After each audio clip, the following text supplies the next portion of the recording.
When I think about Halo, I think about the incredible memories I've had as a child, the immeasurable hype leading up to brand new releases for the games, and the incredible friendships I've made through the community. But somewhere down the line, a lot of things changed for fans of the franchise. And personally, I don't ever think it was as simple as people think as to what the decline of Halo exactly was. There are many variables and factors that played a part into Halo becoming in the position it's currently in. So as we are now aware, gameplay for Halo Infinite will finally be shown on the 23rd of July for the Xbox Series X games reveal event, which is very exciting. It's terrifying, but at the same time it could be the biggest month Halo has had in the past 10 years, which is a huge thing to even think about. So why is this? Well, first we're going to unwrap this whole thing and I'm going to tell you exactly why I think this is the case, so stay tuned and enjoy. Ultimate Halo.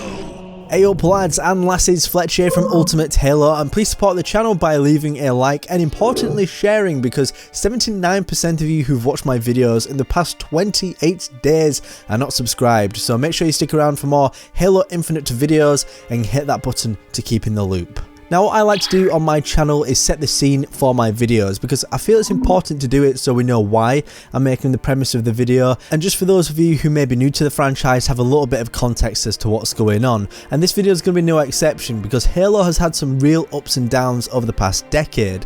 So let's take a look back to 2010. Halo Reach was releasing on the 14th of September that year, and I was hyped as physically can be.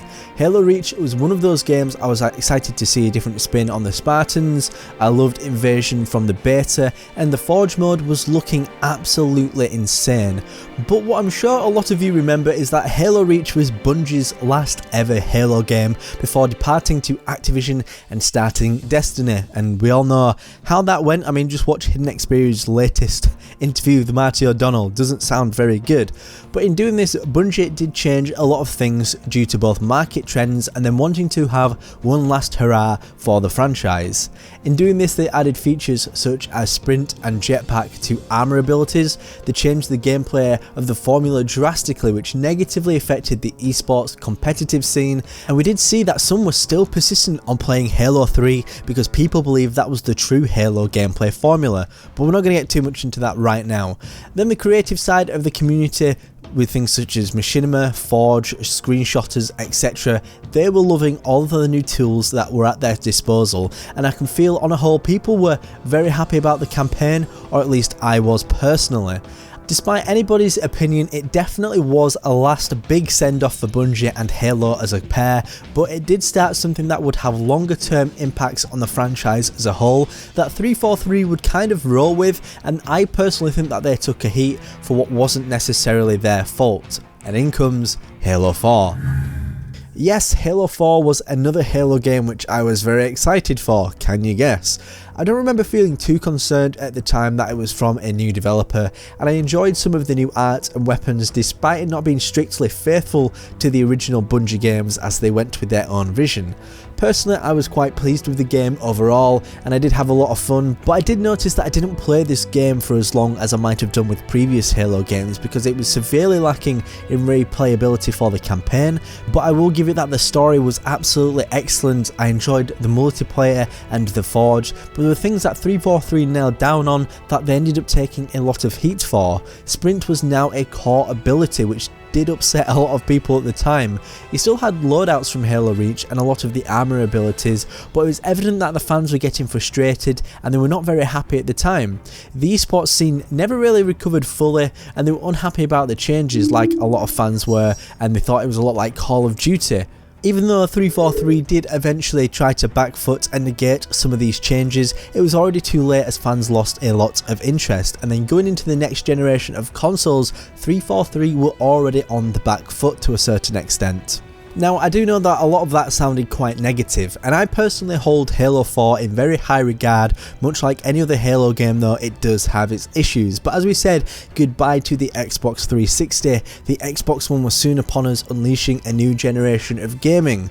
Some of you at this point might think that I'm going to go straight in and say that MSEC had a huge impact on Halo, which it absolutely did, don't get me wrong.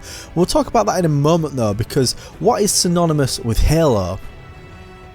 That's correct, it's the Xbox. With that in mind, it's May 2013, Microsoft are getting ready to share the Xbox One with the world, and to say the least it was a true disaster, with focus being on TV over the video games and a lot of online DRM features that were not very popular at the time.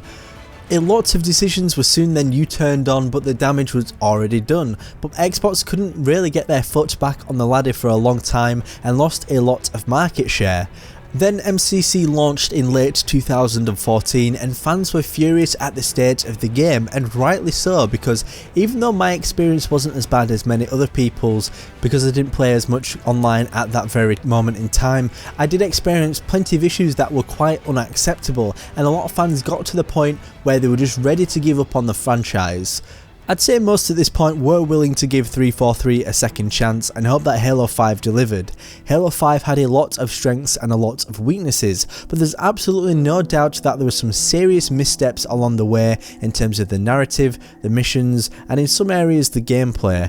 I remember quite vividly a lot of fan reactions as the marketing was incredibly misleading to the point where the story barely held any resemblance to the promotions, and a lot of fans were just ready to give up at that point. It was game over for so many. That, honestly, even though we've gone into quite a lot of detail, is still a very high level version of the story, and trust me, there's plenty of more details than that, but they are the main key points and a very high level. But what does all of this exactly mean? Well, it means that Halo went dark. I'd say 2014 onwards was probably one of the worst times to be a Halo fan. And I'm not saying that everything was bad, there were plenty of positives going on, but I would say now that we have been experiencing some incredibly positive changes and news that could make or break the franchise for good, which I'm feeling very optimistic about. So let's now break that down and see why this could be such a significant moment for the franchise.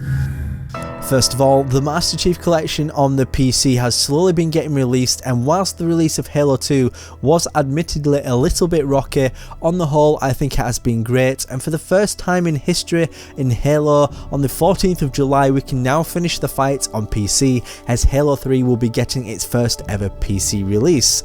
Now, I played the Halo 3 Insider Flights, and for those of you who didn't get your hands on it, take my word, because this game feels absolutely sensational on the PC. On console, the narrow field of view hinders the experience so much, and centering the crosshairs makes a world of difference. Part of me feels like this game belongs on the PC. It's smooth, it plays great, and it looks great. I strongly believe it's going to be the biggest high point for the MCC ever, and I think Halo 3 will continue to be the most played game in the package, and for good reason, because I'd personally say it's the most well-rounded title as well as being my personal favourite. Don't think it stops there though, because 9 days later on the 23rd we're seeing Xbox Games reveal event, and Halo Infinite is finally going to be confirmed to be shown off. Now, in terms of what this will be is unknown, but we are highly likely to see the campaign and maybe a multiplayer trailer that will show more of it off, and I've noticed that fans have recently been saying it's possible we'll see a beta, and it'll be one of these situations where they say, right, now you've seen the game, go play the beta now. This would be nuts, but at the same time I'm a little bit uncertain, so overall this will likely be a defining month for Halo. Fans will be able to make their own decisions on whether or not they are interested or not in the game, but judging by how pleasing the title has been in terms of art, music and direction so far, I can't see too many people being upset. Now don't get me wrong, there is going to be a fierce debate over advanced or classic movement, but in reality I don't think that will be the forefront of the discussion, and I think as long as the game looks like it plays well, has good marketing and an engaging story, it could be the biggest Halo game since Halo 3, and I strongly believe this game will be huge, and especially with it coming to PC, it opens so many more avenues for players to get their hands on it, and opens it up to an entirely new audience if all goes well. And what's important here is that it's going to set the stage for the next 10 years of Halo. It's not only important to have the next 2 or 3 years do well, but if this game doesn't perform, it will drastically shape the franchise going forward. So what do you guys think? Personally, I'm excited, but at the same time also very fatigued in the past 4 to 6 weeks, just from a perspective of waiting so long. Producing content for this long, it's been painful. I've been milking blood from a stone, but Ultimately, I'm going to be pumped, and when they showed off the Mega Constructs, this was still a lot of fun, even though it wasn't the gameplay we've wanted a million times over. But let me know in the comments section down below. I want to know what the sentiment is, and in particular, what about the beta? Do you think that the beta will come out straight away after the reveal? Do you even think that they will do a beta? My name is Jack Fletcher. I will see you next time on the one and the only Ultimate Halo. Subscribe now to Ultimate Halo for more unfriggin' believable Halo content.